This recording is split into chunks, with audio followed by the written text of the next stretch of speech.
السلام علیکم ناظرین، میں ہوں محمد اکرم چندریگر اور آج کی پیاری سی حدیث مبارکہ کے ساتھ آپ کی خدمت میں حاضر ہوں۔ فرمایا جناب ابو ہریرہ رضی اللہ تعالی عنہ نے کہ فرمایا خاتم النبیین سید المرسلین رحمت للعالمین محمد الرسول اللہ صلی اللہ تعالی علیہ وسلم نے، جس کا مفہوم ہے کہ کوئی شخص رات کو اگر بقدر 10 آیت کے قرآن مجید کی تلاوت کرے تو وہ شخص اس رات غافلین میں شمار نہیں ہوگا۔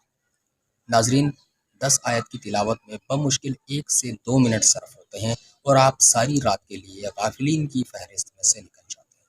یاد رکھیے گا ناظرین، غفلت کی زندگی بہت بری ہے اور غفلت کی موت ہلاکت ہے، تباہی ہے اور ہمیشہ کی ناکامی ہے۔ اللہ تبارک و تعالیٰ سے دعا ہے کہ اللہ ہمیں ہمیشہ کی ناکامی سے بچائے، اللہ ہمیں غفلت کی زندگی اور غفلت کی موت سے بچائے، اللہ ہمیں ایمان کی زندگی اور ایمان پر زندگی کا خاتمہ فرمائے۔ آئندہ ملاقات بشرط زندگی، وما توفیق الا باللہ۔ السلام علیکم۔